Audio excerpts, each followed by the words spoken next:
Hello, History 2 students. This is Mrs. Politsky, and I have notes for Chapter 15, Section 4, Eisenhower's Cold War Policies. So make sure you have your handout and follow along. Roman numeral number 1, Massive Retaliation. Why did many Americans believe that Truman's foreign policy was not working by the end of 1952? 1952 was an election year, by the way. And it was because the Soviet Union had acquired the atomic bomb and had a growing influence on Eastern Europe. So by the time we end 1952, we have solid Eastern Bloc. We have the beginnings of the Warsaw Pact, which was kind of the communist equivalent of NATO. And so, for the most part, the Soviet Union had created a really key buffer zone around them to protect their holdings. Letter B. What two strategies did Eisenhower think were key to the victory in the Cold War? It all comes back to a strong military, but also free enterprise when we talk about our economics. This idea that people can go out and produce what is demanded in the market and make as much money as possible. And what's interesting is a lot of communist countries, including communist China, have actually adopted the whole concept of having a market economy or free enterprise economy. Letter C. What is massive retaliation? Well, massive retaliation is this ability to use or threaten the use of nuclear weapons. And so for the United States, this meant that we needed to keep building weapons so we would have enough to obviously use to threaten our opposition. I want to draw some attention maybe to the photographs that you see here on these slides. Uh, we have a couple of nuclear explosions here. The photo that I have here on the left-hand side is actually a photograph of basically a uh, detonation of a hydrogen bomb at the Bikini Atolls.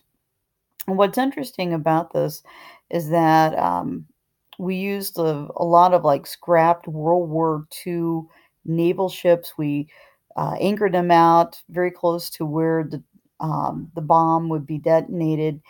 But we also had to make sure that there were no inhabitants on the Bikini Atoll. And so all those inhabitants were basically forced to move to other islands. Unfortunately, with all the precautions that we had taken, uh, there was still an accident that took place. And in the middle there, you see some Japanese fishermen on a boat. Supposedly, fisher, a fishing boat actually got into this quarantined area. And again, it's kind of a sad situation. We've got Japanese that are at the kind of heart of this because that's where these sailors were from, or these fishermen were from, and so it's kind of a PR mess up, is what it really is. Take a look at letter D. How did Eisenhower's cut the military spending to $34 billion? And he did so by increasing the number of nuclear bombs from 1,000 in 1953 to 18,000 in 1961. By having so many more nukes, we could actually reduce the size of the army, and hence we could save some money. Letter E. What is brinksmanship?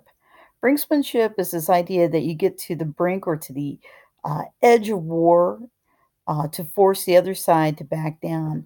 And really, the Cold War is a series of these different events that are all kind of tied into brinksmanship. Uh, we had talked a little bit about the Berlin airlift. That is an example of that.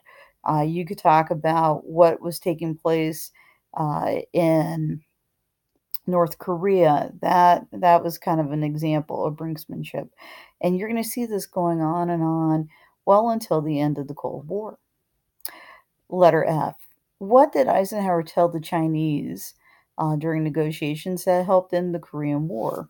Well, Eisenhower, who became president in 1952, basically told the Chinese that the U.S. would continue the war, uh, into 1953 and beyond if needed. And he threatened to use the bomb. And if you remember back to our discussion about Douglas MacArthur, that's exactly what he was calling for. Eventually, the uh, Chinese come to the negotiating table with the North Koreans and were able to broker a deal that is going to create kind of an armistice and basically end the war for a time. Letter G. Why did Egypt seize control of the Suez Canal in 1956? Well, it all has to do with the nationalization of the canal. For years, the canal was held in the hands of the British, and the Egyptians wanted to use the tolls, the profits in this case, that were taken from the use of the canal to pay for a dam that they would like to build on the Nile River. Uh, what ends up happening is the Egyptians seize control of the canal. Obviously, the Israelis, the British, and the French are not very happy with them. The United States voices its opinion, but we do not participate in any type of military defense on the behalf of our allies. Eventually, what's interesting is Nasser, who you see kind of pictured on this Time magazine cover, who is the head of Egypt at this period of time, actually does get some help to pay for this dam, and the money comes from the Soviet Union. Roman numeral 2, covert operations. What were two strategies American officials used to prevent other nations from aligning with the Soviet Union? And one was financial aid. If we could hand them money, perhaps maybe they would not, follow the Soviet Union. And the other was the threat, where the threat of communism was strong. The CIA, the Central Intelligence Agency, conducted covert operations to overthrow anti American leaders. This is going to continue well into the 1960s and 70s and even into the 1980s. And one of the first events that we kind of see this going down is actually in the country of Guatemala. And letter B, how did the CIA respond to Jacobo Arbenz Gomez, his land reforms in Guatemala in 1951? Just so you know, Arbenz, for the most part, was the leader of Guatemala from 1951 through 1954. And at the time, he was trying to reform a lot of land policies in that part of the world. And I would imagine the CIA maybe had perceived that that was kind of leaning a little bit more towards the communist. And hence, the CIA went ahead and armed Guatemalans who were in opposition to Arbenz and trained them in secret camps in the countries of Nicaragua and Honduras. And eventually they come in and they, for the most part, have a little coup d'etat and they oust him from power. Arbenz, for the most part, kind of is a man without a country.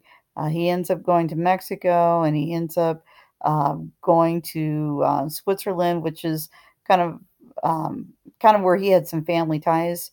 His father was actually a Swiss physician, and ends up kind of being nomadic and wandering around a good part of the world.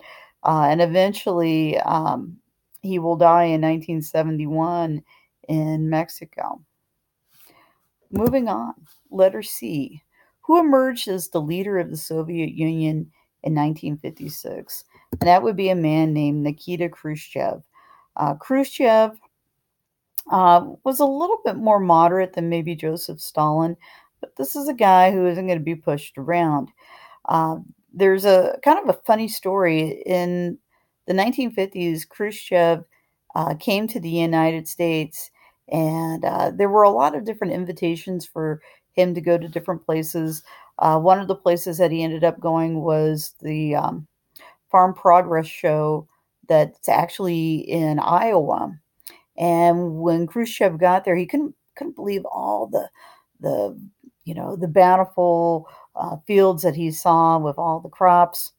Matter of fact, the farm that he ended up going to was owned by a man named Garst. And if you know anything about seeds, yes, that is the same company for Garst Seeds. Khrushchev couldn't understand that there were tons of these barns, and behind every barn was a silo. And Khrushchev, for the most part, kind of thought that some of those silos were not necessarily for grain, but they were perhaps maybe for nuclear weapons, which is kind of the irony of this that, yes, our Great Plains was a force to be reckoned with in that regard. But anyway, another story is that Khrushchev really, really wanted to go and visit Disneyland. And the CIA absolutely put their foot down and said no. Khrushchev was denied that one opportunity. And for the most part, he kind of left a very sad man because he didn't get to see Mickey Mouse. Anyway, letter D. How did the Soviet destruction of an American U-2 spy plane impact the 1960 peace summit or summit? Khrushchev and Eisenhower were going to meet in Paris in 1960 to discuss perhaps maybe some nuclear arms agreements and such. But what ends up happening is the United States was using U-2 spy planes. And you can kind of see the remnants of this old U-2 spy plane here in the photograph. This is one that had actually crashed, and it actually belonged to a pilot named Gary Francis Powers. Powers, for the most part, was flying over the Soviet Union in this spy plane. If you know anything about U-2 spy planes, they're not very big. They never carried a weapon payload. What they did carry was a very sophisticated camera in the nose of the plane. And the deal was if a plane would be shot down, the pilot was to hit a button which would technically detonate the camera, meaning that were explosives on the camera to blow it up so that the camera would not end up in the hands of the communist. Well, Powers, being a pilot, was more concerned about saving the plane and keeping it from crashing. And he eventually bailed out, but he bailed out before he could detonate the camera. And so he would be taken prisoner by the Soviet Union, and his plane would be taken and reconstructed, as you see here in the photograph, and the camera would be confiscated. And as a result of that, Khrushchev walked out. Khrushchev broke up the summit after Eisenhower refused to apologize for the spying. In a few short years after 1960, we're going to have the ability to launch satellites that can do a lot of the same work that a U-2 spy plane could do, that they could spy and take photographs. And that's really what we have today. Letter E. In his farewell address, when Eisenhower left the White House, what did Eisenhower warn Americans to be on the guard against? And he warned us to be on the guard against what he called the relationship between the defense industry, meaning those people who were building weapons, and the military. He was really concerned that maybe our military in this industry, defense industry, were becoming way too powerful, and that we need to take a look at that relationship before something bad could happen. All right. Thank you very much, students.